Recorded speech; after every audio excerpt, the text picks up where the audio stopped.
Alors d'abord, bonjour à tous et à toutes. Merci de nous avoir rejoints ici dans cette salle de lecture où finalement on va surtout entendre et parler. Notre département est sans cesse marqué par l'adaptation, la recherche et l'innovation. On pourrait ajouter une forme de renaissance perpétuelle. Léonard de Vinci, si tu nous écoutes. Avec plus de 8400 chercheurs dans le domaine public et privé, ils sont nombreux à tutoyer les sommets dans leur spécialité au plan national, européen ou mondial.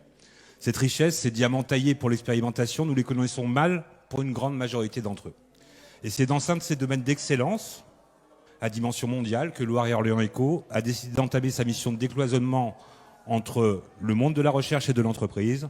Et aujourd'hui, nous nous intéressons au domaine spatial, et plus spécifiquement celui de la recherche de la vie extraterrestre.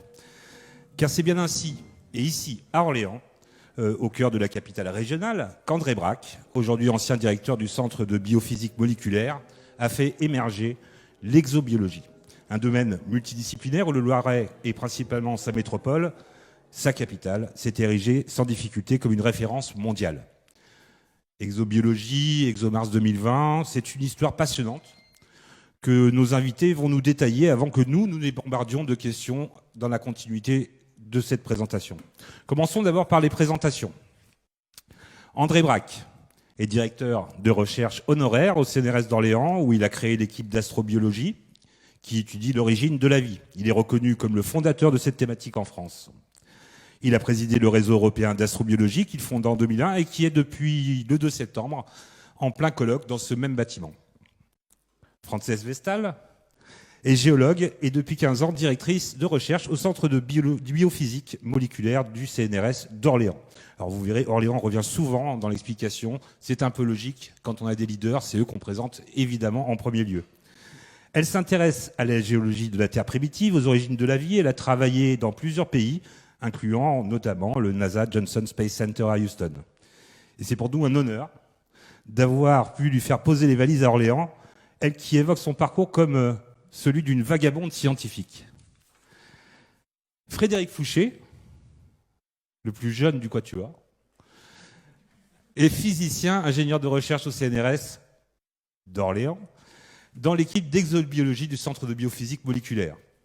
Il est spécialisé dans l'étude des biosignatures et il nous expliquera dans quelques minutes en quoi cela consiste. Et enfin, Jean-Pierre Le Breton, qui, après 30 ans passés comme chercheur à l'Agence spatiale européenne, est devenu en 2011 chercheur associé au laboratoire de physique et de chimie de l'environnement et de l'espace à Orléans et au laboratoire d'études spatiales et d'instrumentation en astrophysique à Paris-Meudon. Alors pour rappel, en 2004, en tant que directeur scientifique de la mission à l'Agence spatiale européenne, il sera aux manettes lors du largage de la sonde Huygens sur la surface de Titan, voilà, qui est le plus gros satellite. Voilà, de Saturne. Voilà, j'avais un problème de satellite qui restait coincé au fond de mon univers.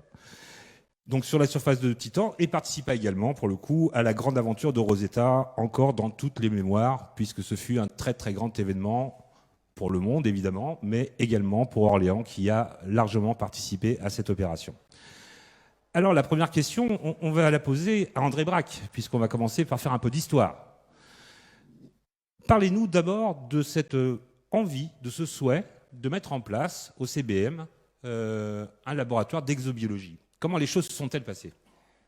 L'histoire de Mars et d'Orléans commence en 1996 quand l'Agence spatiale européenne m'a demandé de réunir un groupe de travail pour définir en théorie ce qu'il faut faire pour rechercher la vie sur Mars. Donc en me disant, vous avez les mains totalement libres, ne vous préoccupez pas ni du coût formidable, ni de la masse de l'opération, mais dites tout ce qu'il faut faire pour augmenter les chances de au moins rechercher des traces de vie sur Mars. Et donc j'ai réuni une vingtaine de chercheurs européens, y compris Frances Vestal, sur 3 critères: la pluridisciplinarité, donc il y avait des géologues, des chimistes, des biologistes, etc. Et également sur la qualité scientifique, il nous fallait des bons scientifiques, et une appétence pour le bon vin, parce qu'on considérait qu'une bonne réunion ne peut se tenir qu'avec du bon vin. Donc, ce que l'on peut aisément comprendre, hein, d'ailleurs. Parlez-nous un petit peu de cette multidisciplinarité, parce que c'est vraiment une spécificité. On va même jusqu'à avoir des chercheurs en philosophie. Absolument. Donc, ce caractère interdisciplinaire est tout à fait... c'est une des qualités de notre recherche, c'est d'avoir... nous avons besoin de beaucoup de disciplines, donc d'une véritable interdisciplinarité. Et donc, nous avons publié un rapport, et contrairement à ce qui se passe quelquefois avec une commission et un rapport, ce rapport a été suivi des faits. Donc, l'agence spatiale s'en est servie pour définir une mission, Mars Express, en 2003.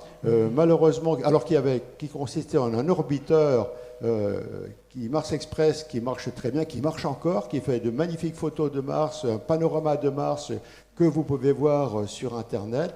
Et également, donc tout naturellement, l'agence spatiale m'a invité à participer à ce groupe, le groupe scientifique chargé de définir la science sur cette mission martienne. Et comme Mars en 2003 était relativement proche, hein, moins de 100 millions de kilomètres quand même, de la Terre, il restait 200 kg en orbite, donc l'agence spatiale a dit, écoutez, qu'est-ce qu'on fait de ces 200 kg? Alors j'ai dit, écoutez, en plus de l'orbiteur, il faut faire un atterrisseur, parce que voir Mars de haut, c'est très bien, prendre des photos, c'est très bien, mais gratter le sol de Mars pour savoir s'il y a des traces de vie, c'est encore mieux. Donc j'ai obtenu 200 kg, mais on m'a dit, il n'y a pas d'argent. Débrouillez-vous. Donc Alors là, du coup, c'est effectivement là où ça devient plus intéressant, c'est que vous avez de l'espace, vous avez des kilos potentiels pour emmener un atterrisseur sur Mars, mais pas 1 euro. Non, mais parce que c'était en plus de ce qui était prévu dans le budget. Donc le budget de l'agence spatiale est quand même contraint. Il est décidé une fois pour toutes. Et donc c'est un Anglais, Colin Pillinger, qui a réussi à convaincre son gouvernement, convaincre le loto anglais, jouer le loto, un post-it qui était sur la sonde, peut-être à destination des Martiens, qui sait, et un groupe de rock, Blur, qui sévit encore, qui... a financé une partie de l'atterrisseur. En contrepartie, il était chargé de composer une petite musiquette, un jingle, qui était la petite musiquette, le premier signal envoyé par la sonde, une fois posé sur le sol de Mars, le jour de Noël 2003. Ce jour de Noël 2003, nous avons prêté l'oreille toute la journée, toute la nuit, rien. Et donc la conclusion, c'est que les Martiens n'aiment pas la musique de Blur. Ça, c'est une certitude, ou alors ils n'ont pas envie de jouer au loto. Ça peut être aussi, une autre conséquence inattendue de cet atterrissage. Et donc ensuite, cette mission, donc l'atterrisseur après, l'agence spatiale a décidé de refaire une mission 2016-2020 dont on parlera plus après. Voilà, exactement. Alors on va peut-être poser d'ailleurs la question à Frances Vestal. Effectivement, les missions martiennes. Alors normalement, il est on. Oui, pardon. Oui. Bien. Oui. Oh, Oui. Okay, Donc pour les missions martiennes, il y a une particularité, c'est évidemment la distance. Et en plus, ces planètes bougent. Donc elles ne sont pas à la même distance tout le temps. Ce qui veut dire qu'il y a des fenêtres de tir très particuliers pour la planète Mars. Oui, à peu près tous les 2 ans, tous les 26 mois, je crois, 26 mois, Mars se trouve plus proche de la Terre parce que l'orbite est assez elliptique. Donc, il faut moins de temps, moins d'énergie pour y arriver. Alors, ça veut dire que presque tous les 2 ans, on a une opportunité de tir. Si on rate un tir, notre mission ExoMars, le beau robot que vous avez vu à l'extérieur ou en bas, c'est la maquette exacte à quelques microns près du robot, la Rosalind Franklin, qui va aller sur Mars. Si on rate le lancement l'année prochaine, le 26 juillet, ok, on a à peu près 3 semaines. Si on rate, il faut attendre encore 2 ans. Et attendre 2 ans pour une mission, ça veut dire un coût de 150 millions d'euros, 200 millions d'euros, etc. Parce qu'il faut maintenir la propreté des instruments, le robot, il faut le maintenir en vie. Donc c'est assez cher. On espère que tout va bien. Alors une petite question, parce que à Jean-Pierre Le Breton, cette fois, puisque, évidemment, des atterrisseurs, il y en est parti quelques-uns depuis le lancement des missions spatiales. Tous ne sont pas arrivés. Et notamment un dont vous vous occupiez. Alors, non, si vous voulez parler de Schiaparelli. Effectivement, nous sommes partis en Italie. ExoMars 2016, parce qu'en fait, ExoMars a été conçu en 2 morceaux, si je peux dire. ExoMars 2016, qui était composé d'un orbiteur et d'un atterrisseur. L'orbiteur s'appelle TGO, pour Trace Gas Orbiter, qui essaie de rechercher le méthane et les autres composés volatiles très peu abondants sur Mars, et un atterrisseur Schiaparelli. Schiaparelli qui, malheureusement, n'a pas bien atterri sur Mars, donc il a lui aussi été perdu, et il s'est écrasé sur Mars. Alors c'était en 2016, début 2016, fin 2016. L'avantage avec Mars, c'est que c'est au moins tous les 2 ans, donc déjà il y a une mode de calcul possible. Je dois dire, bon, j'ai eu la chance moi-même de travailler sur une autre mission avec un atterrisseur, la mission Cassini-Huygens. Nous avons fait atterrir sous parachute également un petit atterrisseur Huygens à la surface de Titan. Et je dis toujours que Titan, c'est un vrai paradis pour descendre en parachute. Ça prend 2h30 pour descendre dans l'atmosphère de Titan et d'atteindre la surface. Mars, c'est l'enfer. Mars, c'est extrêmement difficile.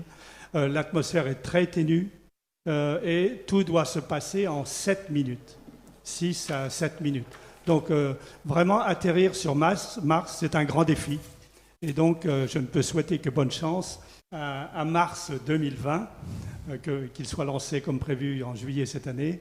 Et en début d'année prochaine, je crois, en tout début 2021, espérons que le petit robot, le petit rover, pourra poser ses roues et rouler à la surface de Mars. Voilà, ce sera effectivement, probablement en mars d'ailleurs. Mars 2020. Mais c'est vraiment très difficile. Atterrir sur Mars, c'est vraiment un grand défi. Alors, Frédéric Fouché, on parlait tout à l'heure que vous êtes dans l'étude des biosignatures. Alors, avant qu'on aille plus loin et que je vous bombarde de questions, expliquez-nous ce que sont les biosignatures. Alors, en fait, l'objectif de la mission ExoMars, c'est d'aller rechercher des traces de vie. D'accord ? ExoMars est pour exobiologie. Et l'exobiologie, c'est l'étude de l'origine de la vie et de la recherche de vie extraterrestre. Quand on va chercher de la vie extraterrestre, on va chercher c'est des signes de cette vie, donc ce qu'on va appeler des biosignatures, tout simplement. Alors quand on cherche une vie active, c'est relativement facile. C'est-à-dire, si on voit une souris qui galope, normalement, on sait que c'est vivant. Dès qu'on passe à des traces de vie fossiles, ce qu'on s'attend plutôt à trouver sur la surface de Mars, ça devient plus compliqué. Parce qu'on n'a plus de métabolisme, donc en gros, ça devient assez dur. On a des structures fossiles, etc. Alors, quand on voit un dinosaure, c'est relativement facile. On se dit, bon, ça devait être vivant à une époque. Mais nous, ce qu'on s'attend à trouver sur Mars, c'est plutôt des fossiles de bactéries. Et donc là, on va avoir des choses qui sont très, très difficiles à identifier comme étant d'origine biologique. Donc, on va essayer de chercher différentes signatures, ce qu'on va appeler des biosignatures. Donc, ça peut être la morphologie, la composition, les éléments qui la composent, l'environnement dans lequel on va trouver ces traces de vie. Je vous garde encore un petit instant, j'en profite pour dire à ceux qui nous regardent sur Facebook que vous pouvez poser vos questions. On est là à votre écoute également pour la deuxième partie de ce débat. Une question toutefois, ce rover a une vraie particularité par rapport à toutes les autres missions martiennes qui ont eu lieu. C'est que pour la première fois, vous allez tenter, je dis bien vous allez tenter, de perforer la croûte martienne à 2 mètres de profondeur, et ce pour une raison très simple que vous allez nous expliquer. C'est ça, exactement. En fait, l'originalité de la mission ExoMars, et ça a été défini dès le début dans le cahier des charges de la mission, c'est d'être capable de forer jusqu'à 2 mètres de profondeur pour prélever des échantillons à plus de 1,50 m de profondeur. En fait, ce qui se passe, c'est que la surface de Mars est soumise au bombardement ultraviolets. D'accord ? Il n'y a pas de couche d'ozone sur Mars, il n'y a pas d'oxygène, il n'y a pas de couche d'ozone. Donc en fait, on prend des coups de soleil directs et c'est pas très bon. Ensuite, il y a un petit peu d'eau, il y en a très très peu, mais il y a un petit peu d'eau dans l'atmosphère. Et sous l'effet de ces UV, on va former de l'eau oxygénée. Alors l'eau oxygénée, vous connaissez tous, on s'en sert comme désinfectant. Ça veut dire que ça désinfecte, quoi. Donc ça va détruire les molécules organiques en surface. Donc en surface, c'est pas très bon. C'est très oxydant. C'est-à-dire que jusqu'à présent, les missions qui ont eu lieu ont ramassé des pierres. C'est pour ça que les Américains ont foré à quelques centimètres. Là, on va véritablement aller plus loin parce qu'il y a aussi des indications par rapport aux orbiteurs qui font des prises de vue en radar également et en sous-sol. Il y a des indications qui vous laissent à penser qu'en dessous d'1,50 m, il y aura des sédiments potentiellement intéressants. C'est qu'en fait, il y a d'autres phénomènes de dégradation qui vont rentrer en jeu. Donc on a cette eau oxygénée en surface qui va oxyder toute la surface. C'est pour ça que la surface de Mars est rouge, notamment. D'accord, c'est des oxydes de fer, en fait, tout simplement. Ça va se produire sur quelques centimètres, pas beaucoup plus. Mais ensuite, il y a un autre effet qui va être délétère pour les molécules organiques. C'est le fait que Mars n'a pas de champ magnétique. Donc si elle n'a pas de champ magnétique, elle n'est pas protégée du rayonnement solaire, donc des particules solaires qui arrivent. Nous, on est protégés, on a notre champ magnétique, c'est ce qui va créer les aurores boréales et australes qui vont dévier ce rayonnement magnétique. Il n'y a pas ça sur Mars, et ça c'est vraiment très problématique. C'est des particules qui sont très dangereuses. En fait, ça va détruire, ça va dégrader les molécules organiques. Alors, Mars n'a pas de tectonique des plaques non plus, donc ça veut dire que tout ce qui est à la surface de Mars a entre 3 milliards d'années, 4 milliards d'années. Les terrains les plus récents ont 2 milliards d'années. D'accord ? Sur Terre, ça correspond à ce qu'il y a de plus vieux, en gros. Donc, 3 milliards d'années de bombardement ionique, forcément, ça détruit tout. Et les modèles, c'est des modèles uniquement qui montrent qu'il faut descendre en dessous de 1,50 m pour avoir des molécules organiques bien préservées sur plusieurs milliards d'années. Donc l'objectif de la mission, c'est de forer jusqu'à plus de 1,50 m, prélever un échantillon qui sera remonté en surface et analysé à l'intérieur. Voilà, puis il y a notamment la première image, Frances Westall, qui va être réalisée de cette carotte, puisque c'est ainsi qu'il faut la nommer, par CLEPI. C'est donc l'un des instruments qui a été réalisé par le CNRS, qui est assez particulier d'ailleurs, puisqu'il a une vocation microscopique, mais aussi de vision plus lointaine. Je vous laisse en parler. Oui, CLEPI, c'est l'acronyme du Close-Up Imager. C'est un instrument que j'ai proposé en 2003 à l'ESA. Et le responsable principal de cet instrument, c'est un collègue de nous à Neuchâtel, en Suisse. Nous, ici, à Orléans, nous sommes des co-responsables de cet instrument. Alors, l'instrument est très puissant, comme a dit M. Adef, parce que on a une excellente résolution rapprochée et de loin. Par exemple, si on prend une photo d'ici la bouteille au moins à 10 cm, on a une résolution à 10 microns par pixel. Et c'est quelque chose jamais vu sur Mars. Donc, c'est un microscope très puissant.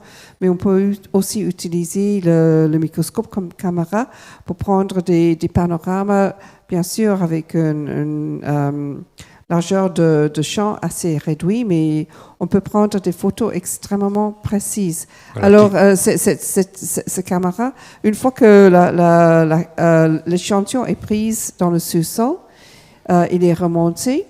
Et le robot, vous avez vu que c'est une boîte. Et dans la boîte, il y a une série d'instruments très puissants qui vont analyser l'échantillon.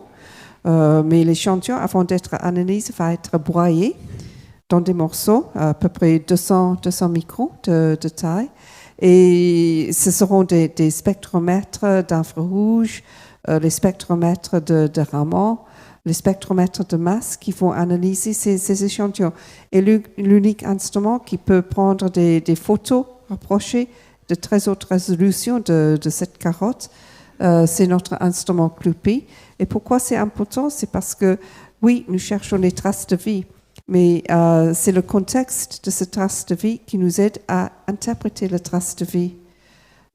Si éventuellement on trouve une molécule organique, on pense peut-être que ça pourrait avoir quelque chose à faire avec la vie.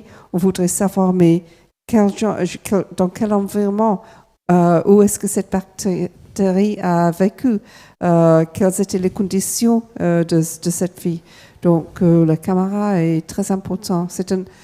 Tous les instruments sont importants, mais la caméra vraiment nous donne les informations les plus précises sur le contexte et éventuellement, peut-être, on pourra même voir quelques traces de vie. En tout cas, ce qui est vrai, c'est que le rover, au-delà de cette capacité de perforer, va pouvoir analyser un mini-laboratoire en son sein. Ça aussi, c'est une nouveauté relativement importante quand on va aller chercher des informations sédimentaires aussi profondes. Et effectivement, l'image, en premier lieu, donne déjà des premières indications, d'où l'importance de CLOPI. Je sais qu'André Braque, lui, a une espérance. Alors, il faut d'abord que le vol parte, il faut ensuite que l'atterrisseur arrive, et ensuite il faut qu'on renfort effectivement la croûte martienne. Parce que finalement, la particularité, c'est qu'on ne va pas chercher des traces de vie sur Mars, simplement pour aller chercher des traces de vie sur Mars. Non, Mars a toujours suscité des fantasmes, hein, et pendant très longtemps, la recherche de vie sur Mars était considérée par les agences spatiales comme une distraction de salon, et j'ai réussi à convaincre les agences que la recherche de vie sur Mars s'est basée sur des faits chimiques. C'est-à-dire que on sait, les orbiteurs ont pris de magnifiques photos de Mars et ont permis de démontrer que Mars a connu d'énormes quantités d'eau il y a longtemps, 3,8 milliards d'années, certes, mais s'il y avait de l'eau, il y avait donc forcément une atmosphère plus dense qu'aujourd'hui, puisque sans le couvercle, si l'eau reste stable à la surface de la Terre, c'est parce qu'il y a l'atmosphère, donc il y a un couvercle. Donc il y avait un couvercle, et ce couvercle permettait de freiner les micrométéorites qui, sur Terre, pense-t-on, ont apporté la plupart des ingrédients chimiques qui ont permis de démarrer la vie sur Terre. Donc Mars a connu la même situation, des océans, donc une atmosphère, nécessairement, donc un frein pour les micro. Il n'y a aucune raison que les micrométéorites aient échappé à l'atterrissage ou l'amarcissage sur Mars. Donc les chances d'apparition de la vie sont réelles. Alors Mars a été habitable plus tôt que la Terre, plus petite, a été refroidie plus vite, donc l'eau était présente à la surface de la Terre plus tôt que sur Terre. Donc de là penser que la vie a pu apparaître sur Mars plus tôt que sur la Terre, et que comme nous avons maintenant plus de 70 météorites martiennes, la vie aurait pu être apportée sur Terre via une vie martienne, bactérienne sur Terre. Donc, en conséquence, nous serions tous martiens. Alors, quand on connaît la réaction de certains vis-à-vis des migrations, sachant qu'on est tous martiens pourrait poser un problème social important. Ou donc, nous rapprocher tous, hein, éventuellement. Éventuellement. Donc, mes collègues, nos collègues étudient l'échappement de la planète mère, Mars. Donc il faut pas imaginer comme vous pourriez peut-être dessiner un impact, boum, vertical. Non, les impacts se font toujours en oblique. Donc impact oblique, creuse un trou, arrivé au fond du trou, l'énergie de l'impact qui arrive à sa vitesse cosmique, plus de 100 000 km à l'heure, explose et projette tout ce qui est au-dessus. Donc énorme accélération. Donc les collègues exposent des bactéries terrestres à de très fortes accélérations, 1 million de G dans les centrifuges. Elles résistent. Ensuite, d'autres collègues exposent des bactéries dans l'espace sur des satellites russes automatiques, sur la station internationale. Les bactéries résistent plus ou moins bien. Bon, certes, pas très longtemps, mais néanmoins elles résistent. Et les bactéries résistent aussi à l'atterrissage sur Terre. Donc le voyage est possible. Rien ne prouve qu'il a eu lieu. Donc, sur Mars, si la vie sur Mars est exactement la même que sur Terre, ou très proche, vous allez me dire, mais finalement, vous n'avez pas trouvé une vie extraterrestre, vous n'avez trouvé qu'une vie bis, puisque c'est la vie martienne qui est arrivée sur Terre. Ensuite, Mars est aussi à l'autre extrémité du champ. Mars, pour certains, est une terre de refuge lorsque la Terre, à cause de l'activité humaine, sera devenue invivable. Donc, on en prend tout doucement le chemin, enfin, pour certains. Je pense que c'est assez vrai. Et donc, est-ce que Mars peut être rendu habitable? Alors, des études sont faites. Donc, il faut remettre une atmosphère pour créer parce qu'actuellement, la température est trop basse. Donc, des études sont faites pour savoir si on peut réinjecter, s'il y a suffisamment de CO2 sous forme de carbonate, par exemple, pour que l'atmosphère redevienne dense, pour permettre la température de s'élever par les gaz à effet de serre et avoir de l'eau à l'état liquide.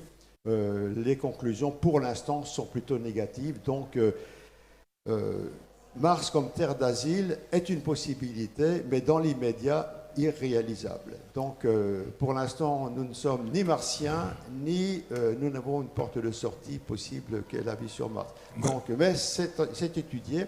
De toute façon, la vie terrestre sera limitée, puisque dans moins de 4 milliards d'années, le Soleil va exploser. Et donc, mais d'ici là, on a le temps. Rassurez-vous. Oui, et puis alors, si on écoute l'intervention de Jean-Pierre Le Breton de tout à l'heure, visiblement, c'est plus sympa sur Titan que sur Mars, donc il faudra peut-être réfléchir concernant la planète qui nous accueillera pour nos vacances futures. Il y a un livre très intéressant qui a été écrit par des collègues américains, et en fait qui suggère de... Alors, je ne suis pas tout à fait d'accord qu'il faut, si un jour la Terre n'est plus habitable, il faut aller sur d'autres planètes. Je pense qu'il vaut mieux consacrer nos moyens, nos ressources à conserver l'habitabilité de la Terre. Mais bon, on peut éventuellement envisager d'aller rendre visite à d'autres planètes ou d'autres lunes. Et il y a des Américains ont écrit un livre très intéressant sur l'intérêt d'aller voir du côté de Titan plutôt que de Mars. Et il semble que Titan, il y a une belle atmosphère, il fait un peu froid, mais peut-être que Titan est aussi une destination possible, mais juste pour du tourisme. Voilà, il faut combien de temps pour arriver sur Titan par rapport à Mars, puisqu'on a dit qu'il y avait à peu près 8 mois de voyage entre la Terre et Mars quand elles sont le plus proches? Alors Cassini a été relativement rapide, puisque Cassini-Huygens a mis 7 ans pour arriver à Saturne et quelques mois supplémentaires pour arriver sur Titan. Maintenant, avec les moyens et les lanceurs que l'on a, on pense plutôt à 8 ans. Il y a une mission qui vient d'être sélectionnée par la NASA pour envoyer un gros drone avec sur Titan. C'est 8 ans. Mais 8 ans, 10 ans, ce sont les temps de voyage maintenant, parce que les fusées ne sont pas toujours aussi puissantes qu'on aimerait. Voilà, et puis en tout cas, ça donne envie peut-être à d'autres techniciens-chercheurs de trouver des solutions pour aller encore plus vite dans l'espace et vous permettre d'augmenter ce temps de recherche. Peut-être Frances Westall pour parler un petit peu de ce forage. Alors je vous le pointe du doigt, vous le verrez en bas, c'est effectivement dans cette partie sombre que se trouve 4 plus 1, puisque je crois qu'il y a un 5e tube de rechange, pour pouvoir perforer. Alors parlez-nous un peu de cette perforation. Ça ne va pas se faire comme quand on perce un mur, a priori. Hein. Alors, le problème, oui, forer sur Mars, ce n'est pas nécessairement facile, parce que déjà, en effet, le robot, il a un radar qui va sonder un petit peu le sous-sol jusqu'à une profondeur de 3 mètres pour voir qu'est-ce qu'il y a dedans. S'il y a des roches vraiment très dures, on ne va pas sonder parce qu'on va casser la foreuse. Mais on voudrait savoir un petit peu la structure en dessous de la surface avant de sonder. Donc, puis, on va lancer la foreuse. Mais ce n'est pas une foreuse comme une foreuse sur la Terre, parce qu'on ne peut pas utiliser de l'eau. On cherche les molécules organiques. Donc, les molécules organiques se dissouent dans l'eau. Beaucoup de ces molécules se dissouent dans l'eau. Donc, on ne peut pas utiliser de l'eau. Et ces molécules, avec la chaleur, se volatilisent aussi. Donc, c'est un grand problème. On ne peut pas forer très vite. Donc, la foreuse va forer très lentement, doucement, pour ne pas réchauffer trop. Et ça prend du temps parce que nous avons seulement des panneaux solaires comme source d'énergie, donc ils ne sont pas très puissants non plus. Du coup, je crois qu'on va avoir besoin de quelque chose comme 5 jours pour forer à une profondeur de 2 mètres. Mais la nuit, ça gèle. Donc, on ne peut pas laisser la foreuse dans le trou. La nuit, il faut le retirer et recommencer le lendemain. Quelques centimètres par minute, avec, qui plus est, des roues qui sont particulières, puisqu'elles ne vont pas droite, mais elles font un mouvement latéral également, pour pouvoir éviter l'ensablement et éventuellement les aspérités du sol.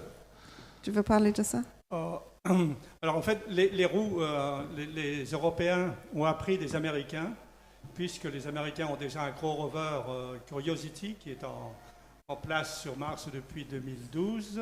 Il y a d'ailleurs une forte implication de plusieurs laboratoires français dans cette mission américaine. Et les roues se sont usées. Les roues se sont usées, et d'ailleurs, je pense, c'est pas une anecdote, je pense que pour se déplacer, il ne fallait pas avancer mais reculer. Ils ont ainsi réussi à préserver les roues. Alors en fait, les Européens ont appris de ce petit souci mécanique, je dirais, et ils ont conçu des roues très très spéciales. Ce sont des roues à... Comment dirais-je je pense qu'on peut... Voilà, vous pourrez les voir en descendant, c'est exactement la copie exacte. Plusieurs jantes, je dirais. Et alors, ça c'est pour rouler. Mais aussi, ils ont, si le rover s'ensable, il y a le responsable scientifique de la mission, Jorge Vago, qui a eu une idée géniale, je l'ai appris aujourd'hui. Hein. Il a suggéré pas de rouler, mais de faire de la marche, en quelque sorte, de sauter de petit à petit, faire des petits pas pour arriver à se désensabler si jamais le rover s'ensable. Vraiment très astucieux. Oui, en effet, chaque roue est indépendante. Donc les roues peuvent se déplacer très facilement, indépendamment. Donc c'est vraiment comme marcher, se déhancher pour sortir de la sable. Donc le robot va avant, en arrière, mais il peut, puisque chaque roue peut bouger indépendamment, il peut aller à côté, je ne sais pas, faire le crabe, marcher en crabe, faire la pirouette s'il veut. Voilà, M. Vigo disait hier, le rover fait de la samba. Voilà, c'était oui, l'image qu'il nous avait imprimée hier lors de la conférence grand public. Une fois que le rover est en place, une fois qu'on a éventuellement défini, enfin en tout cas que le contact est pris, le temps d'échange avec le rover va être relativement court. Parlez-nous un petit peu de ce moment où vous allez recevoir les premières informations. Comment cela va-t-il se passer? Vous serez tous en Italie, d'ailleurs, je crois, l'ensemble du groupe de chercheurs du rover, pour justement analyser et ensuite donner des informations complémentaires. Oui, en effet, nous avons fait quelques simulations de missions pendant les derniers 12 mois. Et en effet, Jean-Luc Jossy, qui est le responsable de Clupé, et mon collègue sur la mission, il vient d'André, nous deux, on a participé dans les simulations de mission. Donc, ce qu'il arrive, c'est que dans la simulation, le robot est dans un endroit qui est semblable à Mars, dans le désert de l'Espagne, dans le désert de l'Atacama en Chili. Et on attend, le robot arrive sur la plateforme d'atterrisseur et puis il descend de cette plateforme, regarde un peu autour avec le caméra panoramique et puis il va commencer à regarder et nous devons décider et il envoie les informations, les premières informations, les premières photos. Et après ces photos, qui prend à peu près 20 minutes, entre 7 minutes et 20 minutes, ça dépend, pour arriver sur la Terre, nous les scientifiques, on décide, alors on va aller où? À gauche, à droite, avant? Il faudra décider. En effet, nous avons, quand les informations arrivent, ce sont les responsables des instruments qui traduisent ces informations. Les informations, c'est une série de 0 et 1. Ces informations doivent être traduites en quelque chose que nous, les scientifiques, que nous pouvons utiliser, une image. Et à partir de cette image, les informations pour chaque instrument, il faut évaluer qu'est-ce que ça veut dire entre les scientifiques et les ingénieurs de l'instrument. Et puis, on se met tous ensemble pour discuter ce qu'on a. Il y a une itération dans l'interprétation de ce qu'on voit, ce qu'on a analysé. Alors, une fois qu'on a interprété les données, on décide, OK, ça veut dire quoi? On va faire quoi maintenant?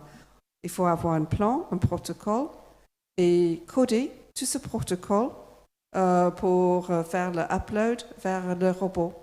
Et tout cela dans 1h30. Donc la pression est énorme, mais absolument énorme. Mais ça marche dans les simulations que nous avons faites. Tout le monde a travaillé bien ensemble. C'était vraiment chouette, mais c'était intense. Combien de temps vous allez rester en Italie pour justement surveiller et donner des indications au rover? En effet, nous n'étions pas en Italie. On a utilisé l'Agence spatiale européenne à plusieurs centres. Nous étions dans un centre en Angleterre, à Howell, parce qu'ils étaient en train de terminer le centre, le Rover Operations Center, Command Center à Turin. Donc, moi, je suis restée une semaine, plusieurs personnes. En effet, après une semaine, on est éreinté, mais absolument. Et lors de la mission va fonctionner 6 mois, 8 mois. Donc, il faut avoir des gens pour à tour de rôle, mais c'est... Alors, 6 à 8 mois, c'est l'estimation minimale ou l'estimation moyenne d'autonomie du rover? C'est l'estimation minimale. En effet, quand ESA a donné la commande à l'industrie, ils ont dit, nous voudrons un robot qui fait une liste de tâches pendant 6 mois. Donc, l'industrie produit quelque chose qui va marcher pendant 6 mois. Mais nous avons vu que tous les robots américains, ils avaient même la même durée de vie. Et les mères, Opportunity, Spirit, Opportunity a duré 13 mois, 13 ans. 13 ans. Donc, éventuellement, ça peut durer des années. Justement, s'il reste longtemps sur la planète Mars en étant opérationnel, combien de fois allez-vous pouvoir perforer la croûte martienne? Est-ce que vous espérez déjà en faire une? Je suppose que ce sera déjà une belle réussite. Est-ce que vous espérez pouvoir en faire plusieurs à différents endroits? Alors, dans la mission minimale, c'est prévu de faire 2 forages, parce qu'il faut beaucoup de temps pour faire le forage et analyser les données. Mais je crois qu'on espère de pouvoir le faire au moins 5 fois. 5 fois. Voilà, 5 forages. Alors, on l'a compris. On va aller chercher effectivement ces carottes dans le sédimentaire, on va les inclure dans le rover qui va le broyer, qui va l'analyser, pour une raison simple, c'est que pour l'instant, on ne peut pas ramener les échantillons sur Terre. Oui, tout à fait. Alors je crois que ça a été une des discussions, une des raisons de ce colloque qui a commencé depuis le 2 septembre. Monsieur Braque, peut-être vous pouvez nous en parler un petit peu.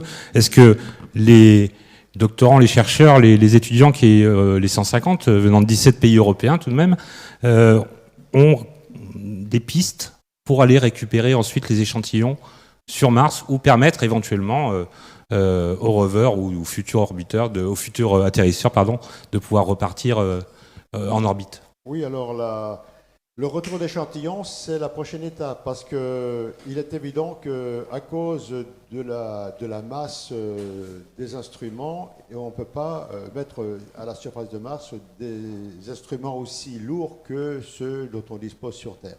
Donc, idéalement, et aussi, nous avons plus de 70 météorites qui viennent de Mars. Alors, je peux vous expliquer pourquoi on dit... Enfin, faites-moi confiance, ils viennent de Mars à 90% de chance, 95%. Et pour être absolument sûr, il nous faudrait simplement 1 milligramme de vraies roches martiennes pour pouvoir attester.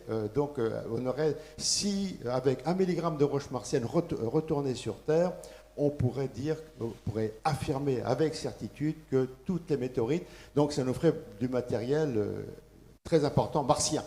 Et donc c'est la prochaine étape. Les Américains sont un peu plus en avance que les Européens parce que nous avons ExoMars l'année prochaine 2020.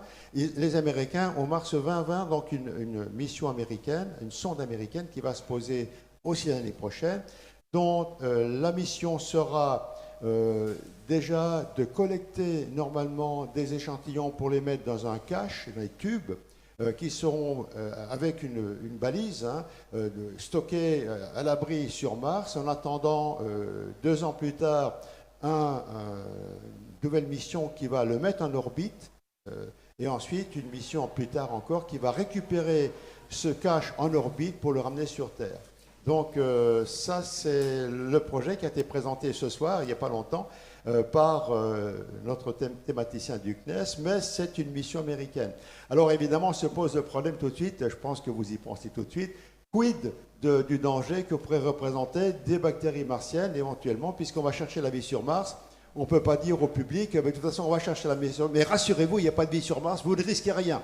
Donc, il y aura une quarantaine qui sera mise en place pour que ces échantillons seront mis en quarantaine dans un laboratoire du type P4. Alors, P4, c'est le laboratoire Servier à Lyon, où ils traitent l'Ebola. Mais il faut également, donc là, les personnes sont protégées parce qu'elles sont en atmosphère surpressée, elles sont totalement avec un tube respiratoire indépendant, mais il faut également protéger les échantillons, il ne faut pas qu'ils soient contaminés, parce que s'ils sont contaminés par la vie terrestre, c'est foutu. Et donc, il faudra essayer d'intégrer dans un laboratoire type P4 des systèmes de boîte à gants qui permettront de protéger les échantillons. Alors ça, c'est pour les Américains. Les Européens mettent en place un système, un protocole maintenant de retour d'échantillons également, mais pour l'instant, aucune mission n'est, à ma connaissance, décidée. Mais nous, l'Europe, l'Agence spatiale européenne, avec les Russes, avec d'autres partenaires, sont en train de réfléchir, en train de définir une mission de retour d'échantillons qui sera la mission avant, évidemment, le vol habité sur Mars, mais ça, c'est un autre problème. Oui, ça, c'est une autre étape qui, à mon avis, va prendre encore quelques années. Alors, je crois avoir entendu dans les discussions autour du colloque qu'il va y avoir beaucoup de monde sur Mars cette année, puisqu'il n'y a pas que la mission européenne, russo-européenne, il n'y a pas que la mission également américaine, il y a aussi d'autres pays qui se lancent à la conquête spatiale et qui s'intéressent fortement à Mars. Alors je ne sais pas qui est-ce qui pourrait, Monsieur Le Breton, peut-être nous dire un mot sur l'ensemble des pays qui aujourd'hui se lancent dans cette course. Alors, donc l'année prochaine, le lancement, puisque comme Frances l'a expliqué, il y a une fenêtre de lancement, et la prochaine fenêtre de lancement, c'est à peu près mi-2020. Donc l'année prochaine, il y aura les Indiens qui vont lancer alors c'est un complexe, un orbiteur, un atterrisseur et peut-être, je crois, un rover pour explorer Mars. Donc départ en principe 2020. Et les Émirats arabes unis qui sont en train de faire construire un satellite. Et j'ai eu la chance d'ailleurs, ils ont sous-traité la construction du satellite à l'université du Colorado, à Boulder, et j'ai eu la chance de rendre visite au satellite l'an dernier qui était en construction.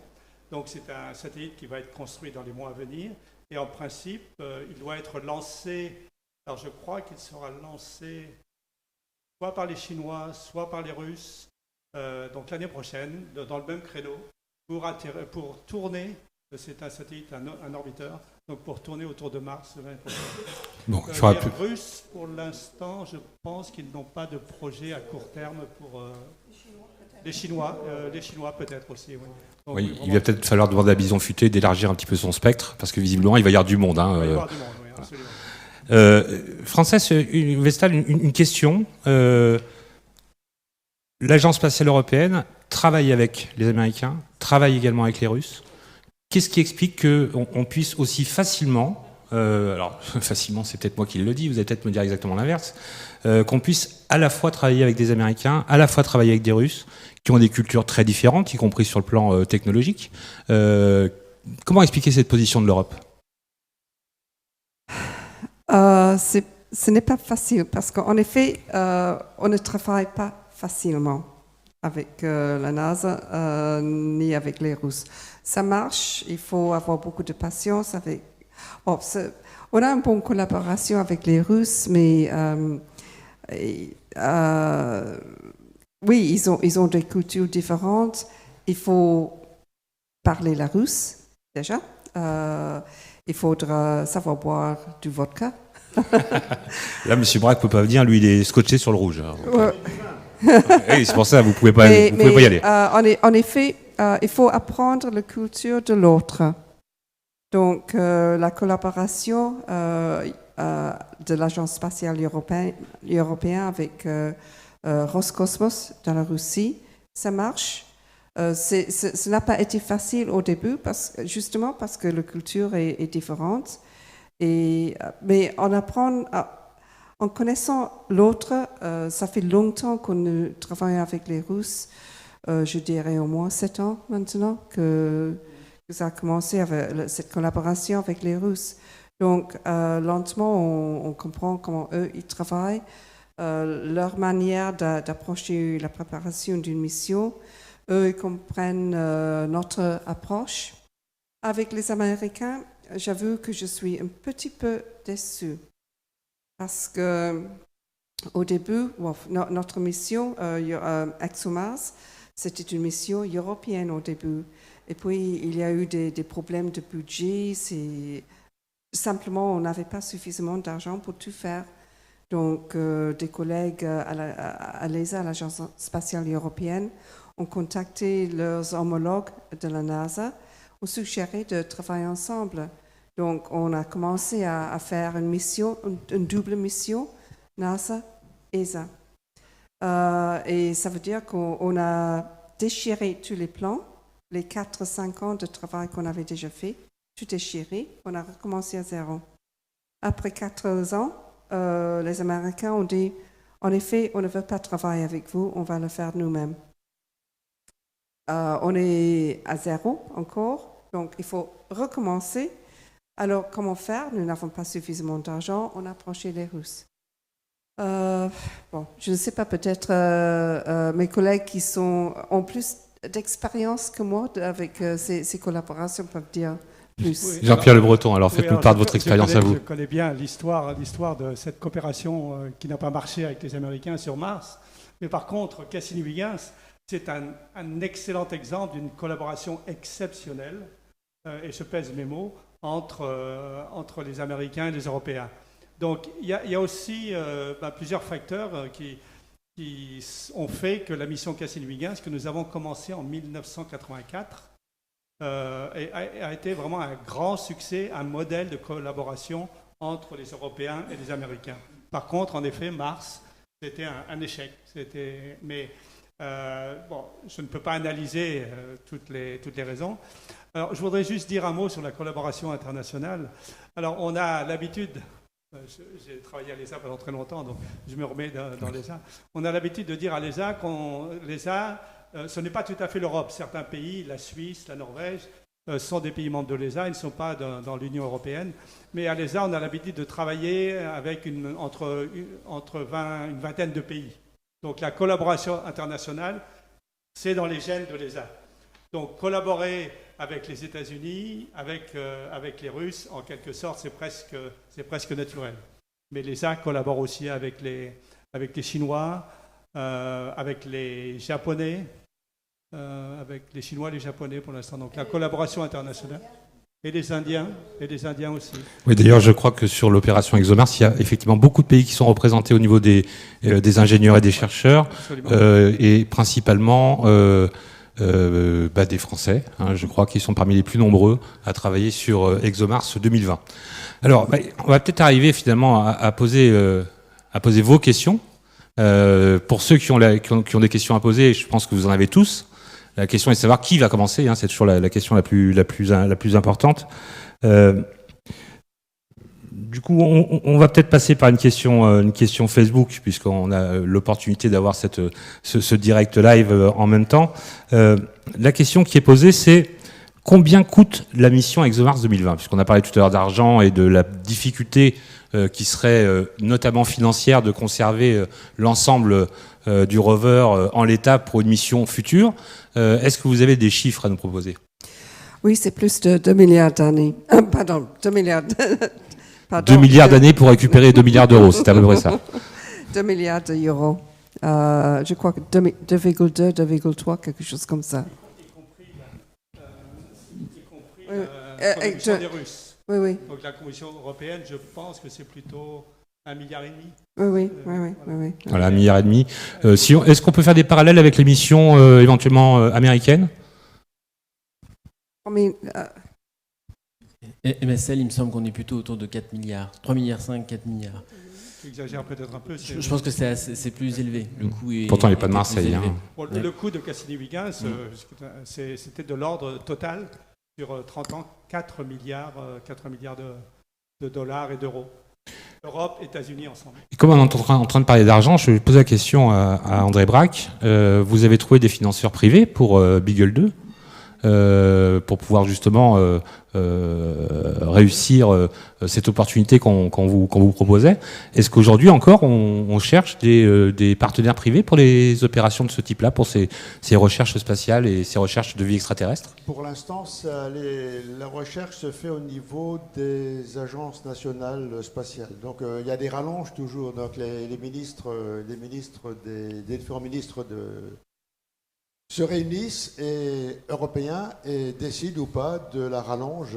Souvent, comme beaucoup d'opérations, des budgets, il y a des dépassements de budget, donc parce qu'il y a des aléas, etc. Oui, parce qu'il y a toujours effectivement, alors ceux qui ont fait construire la va maison pas le du tout. savent, on n'est jamais au devis initial, et c'est pas- la même chose quand on va chercher des petites perles technologiques comme celle-ci.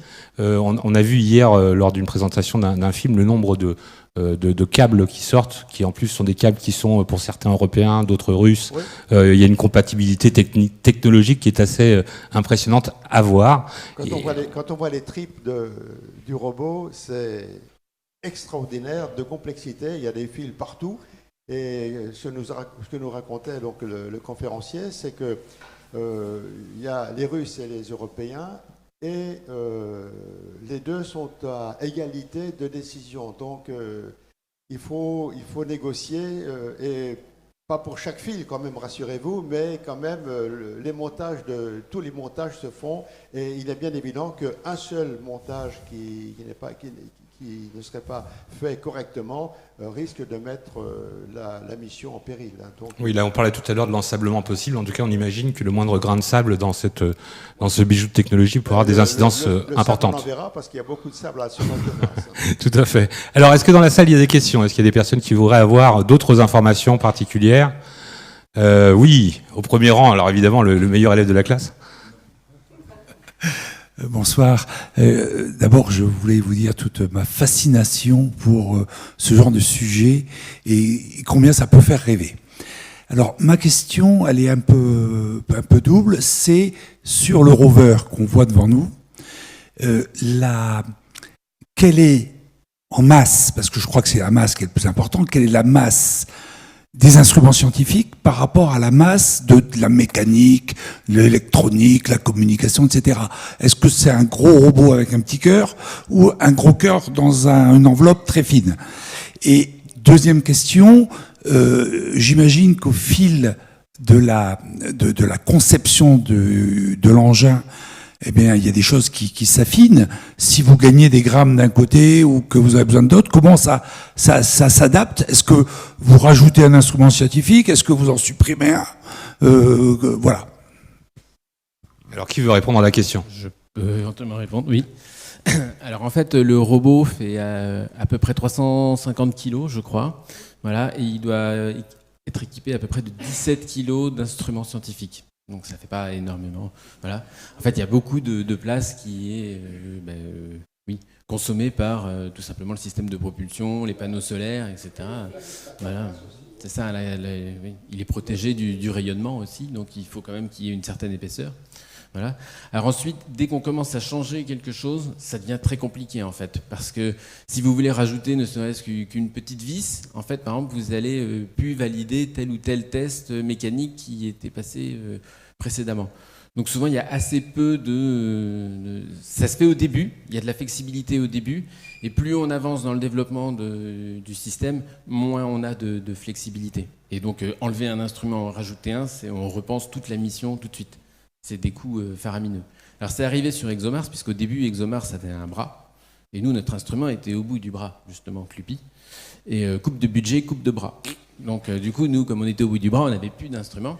Et finalement, c'est vrai que Frances et puis Jean-Luc Josset également, ils ont vraiment bataillé pour trouver une solution pour que le système, qui avait quand même vraiment été développé maintenant, qui était vraiment abouti, et qui était crucial dans le déroulement de la mission, soit quand même sur le rover.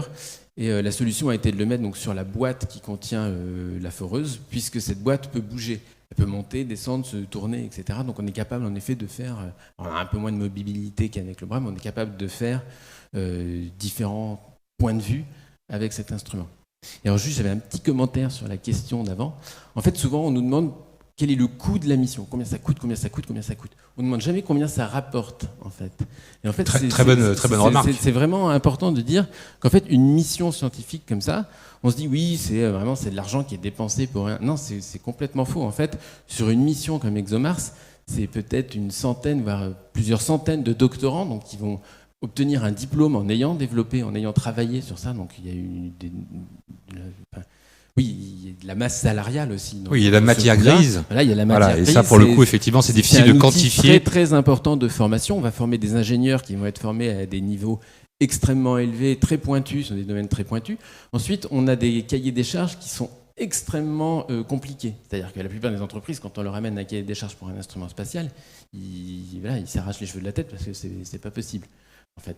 Donc il faut trouver des astuces, il faut développer des nouveaux systèmes, on va essayer, voilà. En plus on est limité en masse, donc on va essayer de réduire les capteurs, voilà. Ce genre de choses qu'ensuite nous on va retrouver dans nos smartphones. Donc en fait ça rapporte plus d'argent que ça n'en coûte au final. La plupart des missions spatiales rapportent plus d'argent. Même si elles se crashent, au final on a déjà un retour sur investissement qui est exceptionnel. Si ça peut vous rassurer, ça n'enrichit pas les chercheurs. Alors, est-ce qu'il y a une autre question dans la salle ? Non, c'est pas vrai. Non.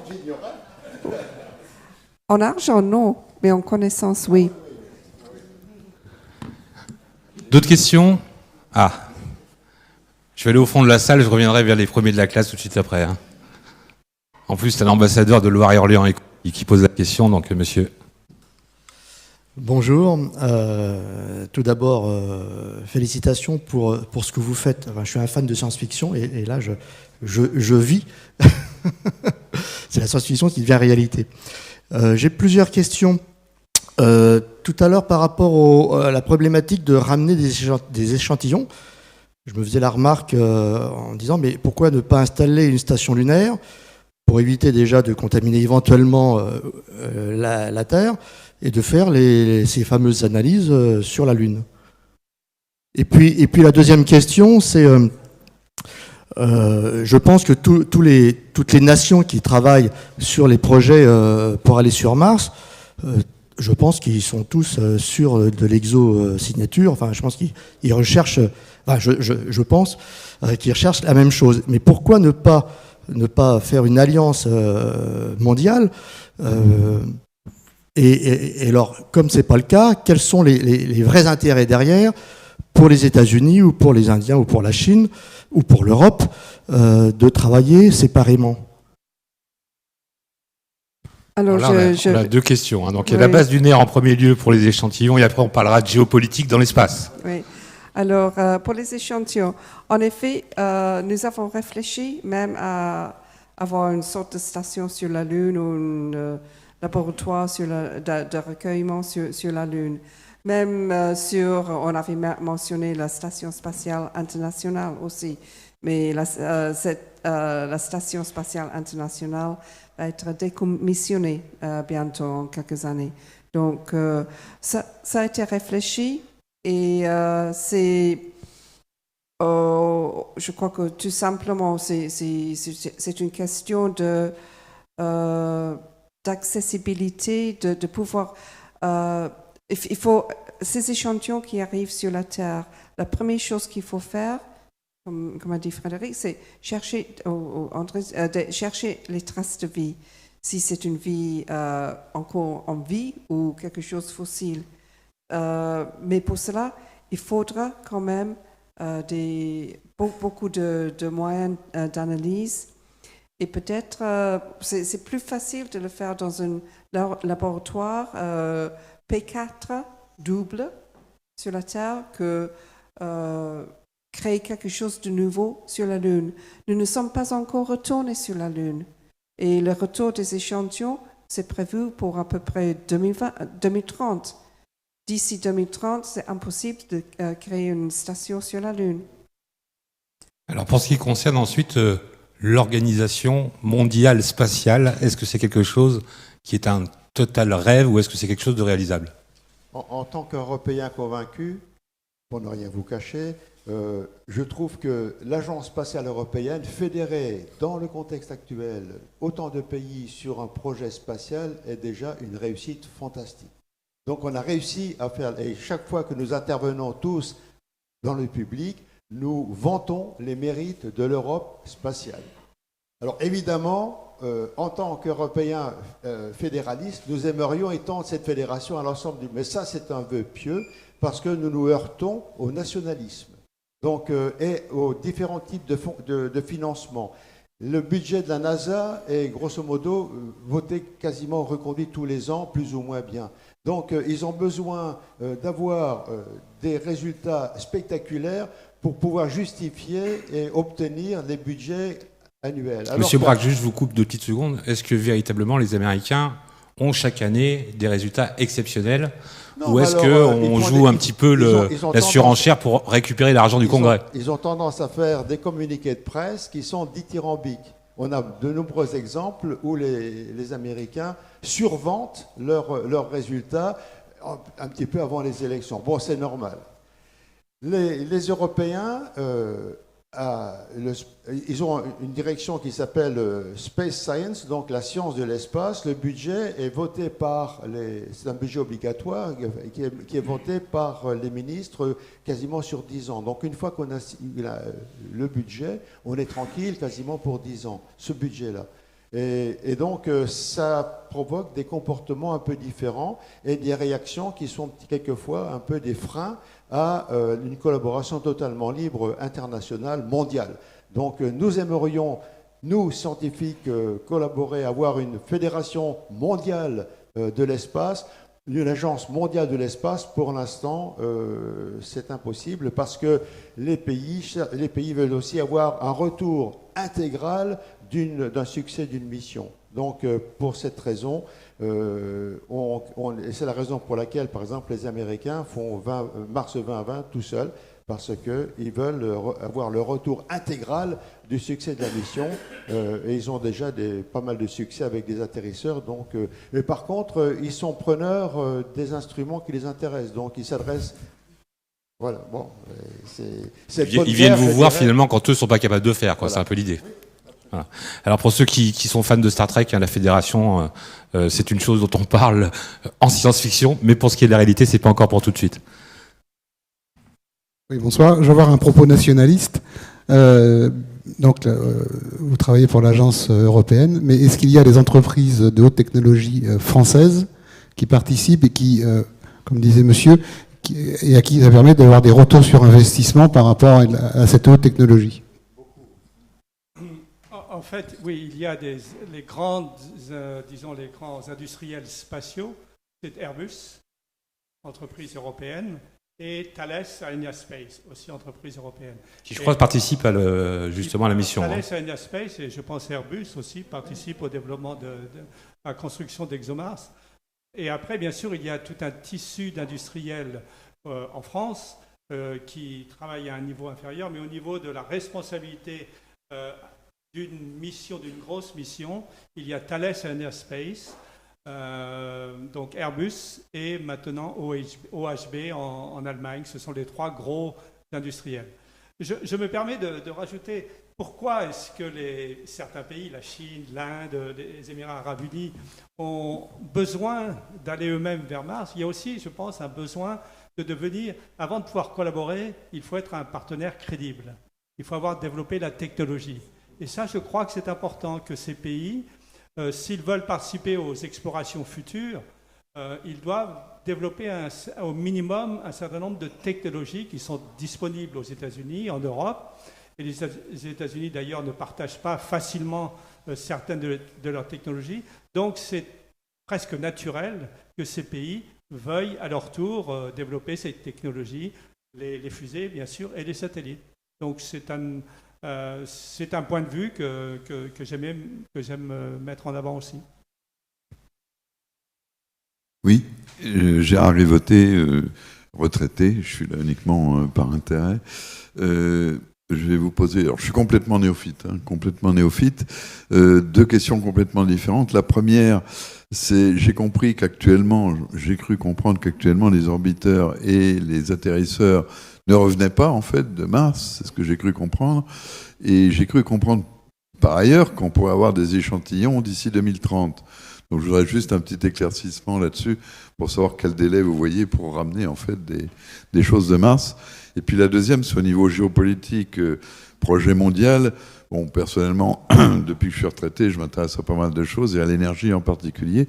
Et il y a un projet ITER que j'ai visité qui me semble-t-il, réunit le monde entier, quoi. Donc je voudrais savoir si, idéalement, on ne peut pas avoir l'espoir de voir tous les pays du monde collaborer sur des sujets absolument essentiels.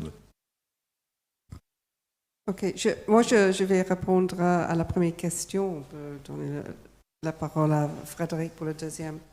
Pour le premier, le retour d'échantillons de Mars. En effet, nous avons parlé d'un robot américain qui va partir en même temps que notre robot l'année prochaine, Mars 2020. Alors, Mars 2020, son objectif, c'est de prendre des échantillons de la surface de Mars, mais d'une petite profondeur, à peu près 5 cm, 10 cm. Il n'a pas une foreuse puissante comme notre mission. Et ces échantillons vont être mis dans des capsules hermétiques qui vont être stockées pour un retour futur sur la Terre. Alors, en 2026, il y aura deux lancements. Le lancement d'un ensemble pour atterrir sur Mars, recueillir avec un tout petit robot, un Fetch Rover, ces échantillons qui ont été stockés et les mettre dans une fusée pour être remontés dans l'espace. Les échantillons seront dans une sorte de capsule absolument parfaitement hermétiquement fermé, protégé, etc. En effet, chaque fois qu'on en parle, je suis étonnée parce que la deuxième partie du lancement en 2026, c'est de lancer une sorte de, je ne sais pas comment le mot en français, catcher, attrapeur, quelque chose qui va attraper. Ce petit ballon, c'est comme ça, un petit ballon avec des échantillons, avec des sons qui vont faire bip, bip, bip, bip, je suis ici, va tourner autour de Mars. Il y aura un deuxième engin qui devrait le chercher, le recueillir pour le retransport sur la Terre. Donc c'est incroyable. André a envie de dire quelque chose. Il faut faire confiance aux mathématiciens. Pour les calculs et trajectoires, ils sont surprenants. Ils ont été capables de calculer les trajectoires de la sonde Rosetta qui a fait 10 ans dans l'espace, qui est passé 3 fois près de la Terre pour avoir une accélération gravitationnelle, une fois près de Mars, ensuite parti chasser une comète qui filait à 20 000 km à l'heure, qui a fait 7 milliards de kilomètres, qui a rattrapé la comète, qui s'est mis en orbite autour de la comète. Ça, c'était sûrement plus compliqué que d'aller chasser une boule en orbite autour de Mars, munie d'un capteur, d'une sonde qui va faire bip bip et qui aura un émetteur et qui permettra de diriger l'entonnoir pour avaler la bulle.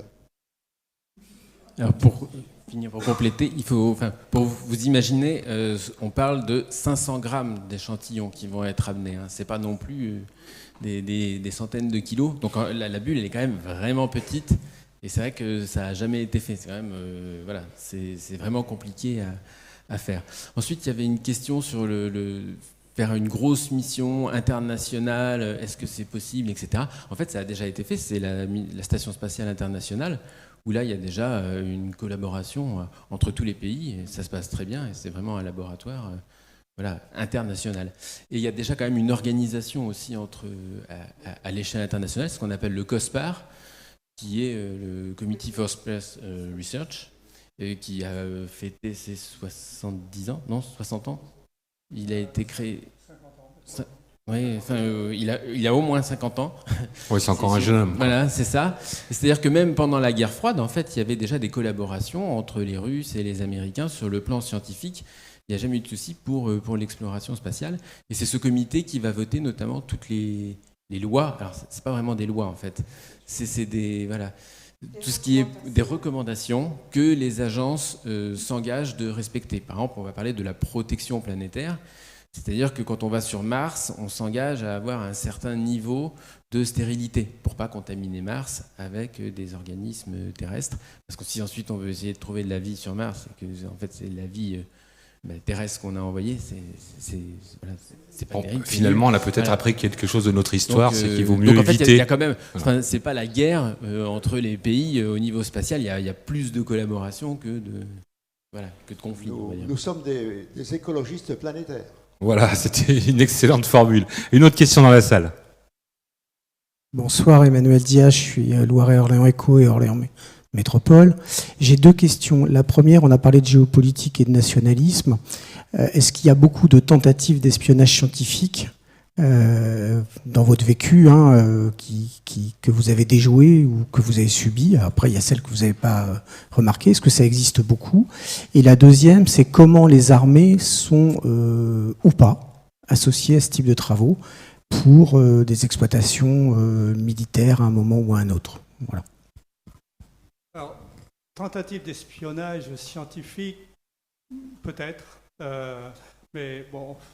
Par contre, la fraude scientifique, c'est quelque chose qui est réel. Et justement, dans 15 jours, nous avons un congrès à Genève et il y a un papier qui a été soumis, qui a été classé par le comité scientifique d'évaluation des papiers soumis comme un papier frauduleux qui essaie de clamer qu'il y a eu une découverte de vie dans une météorite qui vient de Mars. Donc c'est la fraude, c'est quelques mauvais joueurs en quelque sorte.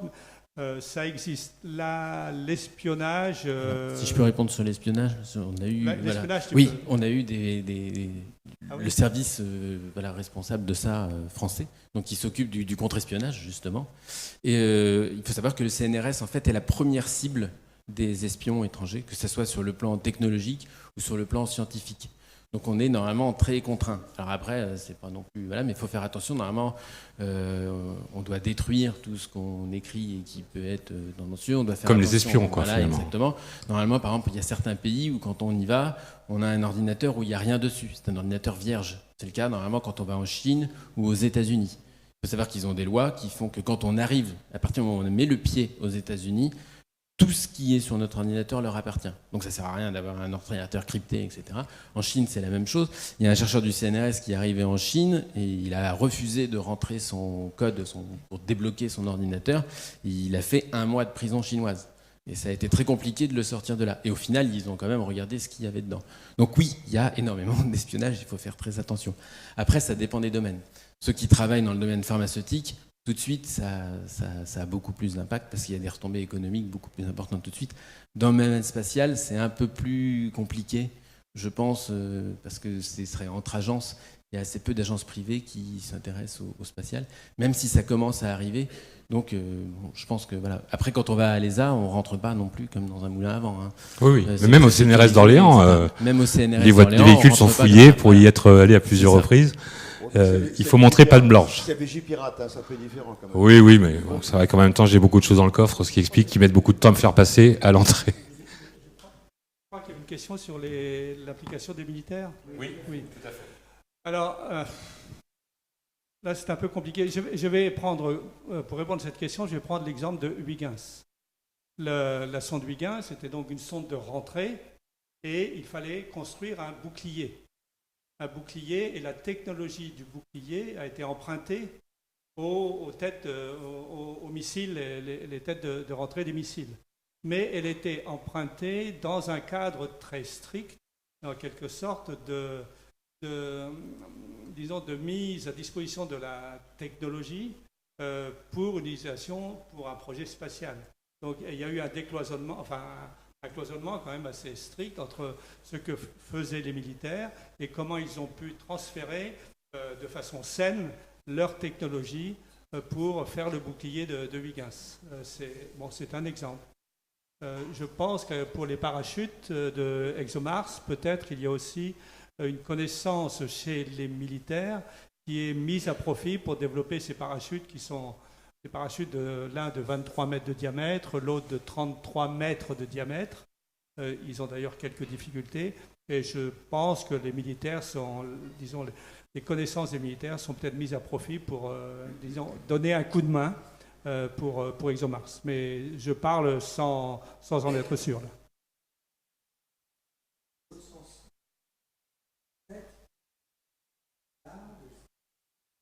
Est-ce qu'ils ont un regard sur ce qui est fait par vos agences ?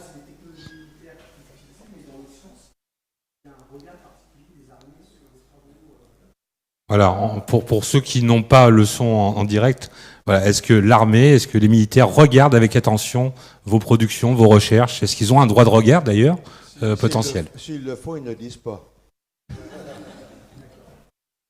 Et je vais revenir sur bien que je la déteste, la fraude. Alors il y a deux tentations qui sont terribles pour les chercheurs. C'est la recherche de financement. Donc plus vous êtes médiatisé, plus vous faites un gros coup, plus vous avez de chances d'être financé. Et l'attrait des médias. Donc pour exister, pour passer à la télévision, certains sont prêts à tricher un petit peu et à forcer un peu, à donner des coups de pouce et à surexploiter leurs résultats. Donc c'est deux tentations qui maintenant, la plupart d'entre nous, nous tous d'ailleurs, nous résistons allègrement, mais certains ne résistent pas. Et une des explications, c'est la recherche de crédit et le fait d'exister à travers les médias. Est-ce qu'il y a d'autres questions dans la salle ? Oui. Ce sera l'ultime hein, pour ce soir. Attendez, je vous donne le micro. Bonsoir. En l'état actuel des connaissances, que pensez-vous trouver avant d'avoir creusé et d'avoir pu analyser les échantillons ? Est-ce que vous avez une idée à nous soumettre ? Oui. Pardon ? Oui. Bon, ok. Qui commence ? Moi, je commence en étant... Ok, c'est vous la directrice en même temps, donc vous êtes chez vous ici. Hein. Ah oui, en plus, je suis le boss. La boss. En effet, comme André a expliqué que, vu les conditions de Mars dans sa jeunesse, on pense qu'il y a eu une apparition, une émergence de vie indépendante. Il aurait pu avoir. Honnêtement, je crois que ça va être très difficile, si impossible, de dire qu'il n'y avait pas de vie sur Mars, parce qu'éventuellement, même si à la surface, toute trace sera morte depuis des milliards d'années, nous savons qu'il y a beaucoup de bactéries, de micro-organismes dans la croûte de la Terre. On les a trouvés jusqu'à 4 km de profondeur. Donc, la vie est très persistante. Une fois apparue, c'est très difficile d'éradiquer la vie. Donc, mais quel genre de vie ? Nous attendons une vie bactérienne. André a parlé des bactéries. On cherche les traces de bactéries, probablement des bactéries fossiles. Et surtout, personnellement, on peut laisser chacun à dire son opinion. Mais... Oui, chacun pourra dire son mot, hein, vous inquiétez pas. Mais... Bon, je peux terminer.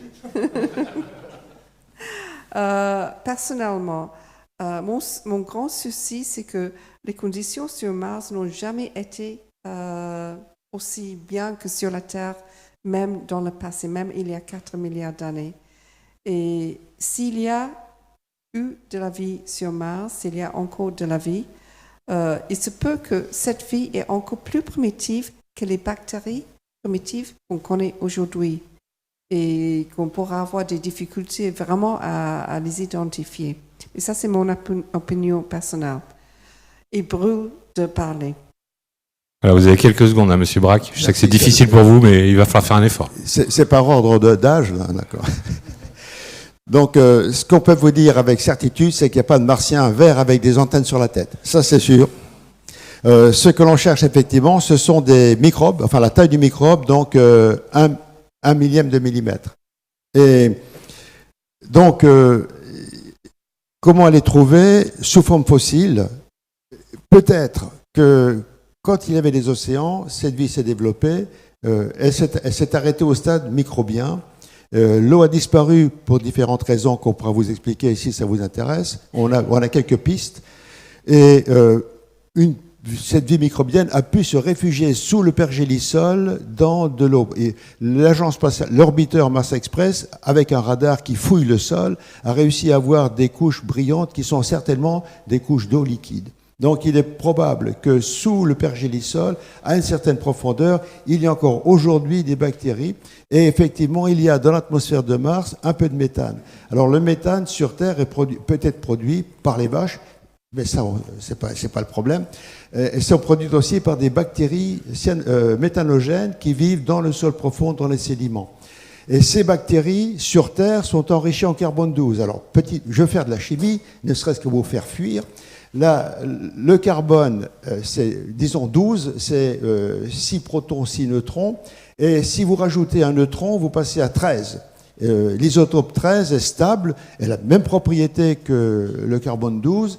Et la vie terrestre, par la photosynthèse, elle est un peu à la diète. Donc elle préfère le carbone 12 au carbone 13. Donc c'est une bonne signature de traces du vivant qui va remonter jusqu'aussi loin qu'on peut remonter dans les microfossiles jusqu'à il y a 3,8 milliards d'années. Donc si ce méthane sur Mars était par chance enrichi en carbone 12, ça voudrait dire que ces bactéries ont gardé l'habitude de photosynthétiser, tirer le carbone du CO2 en préférant le carbone 12. Pour l'instant, on n'est pas capable.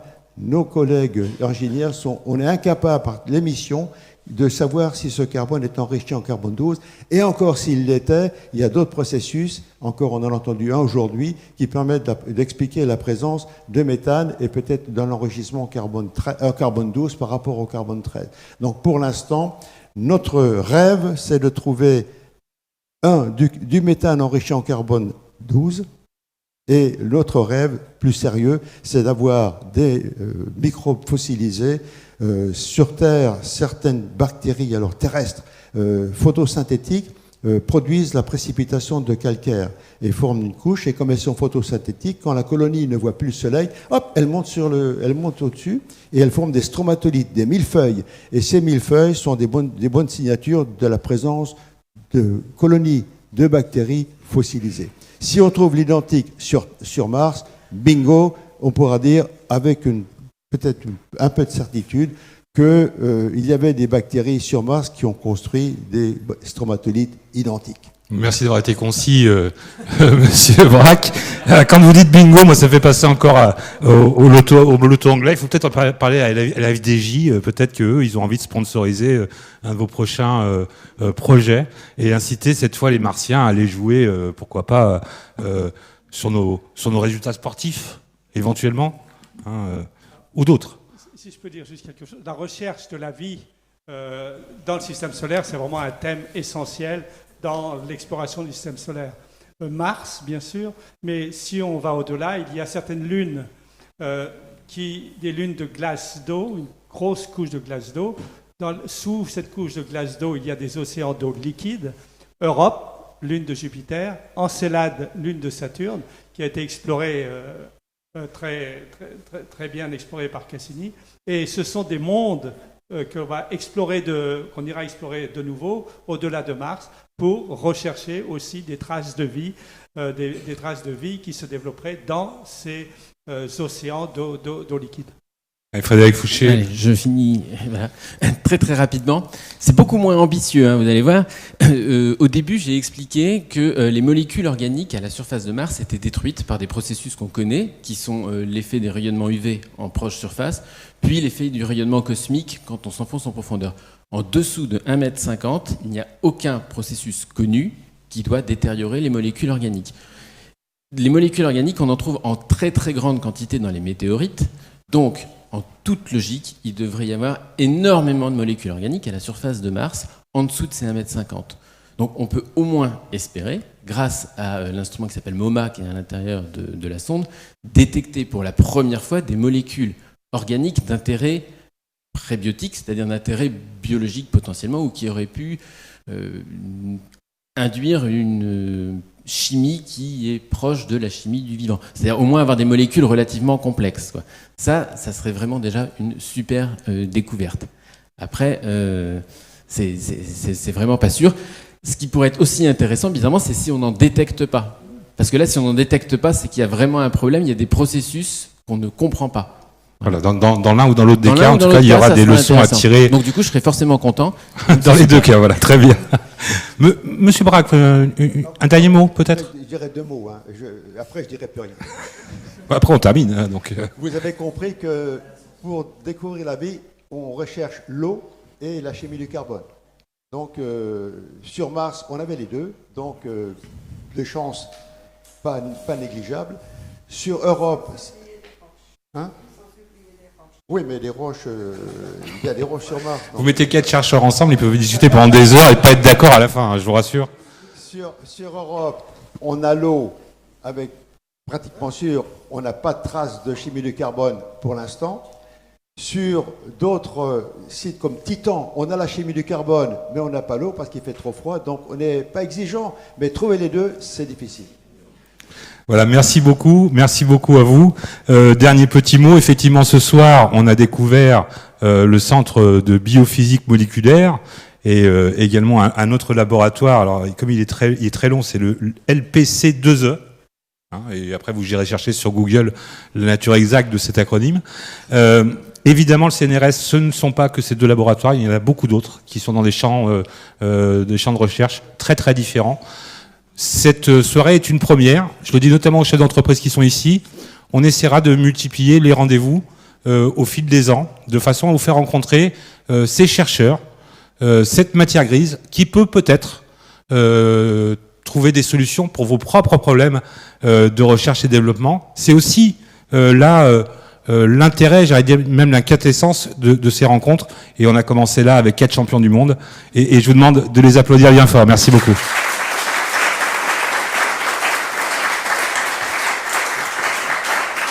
Voilà, merci à vous. Je vous rappelle donc que le rover, vous pouvez le regarder, mais ne pas le toucher.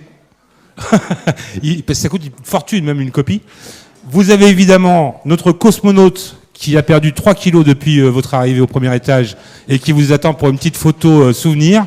Et n'oubliez pas surtout de parler de ces recherches et de nos chercheurs autour de vous. Merci beaucoup.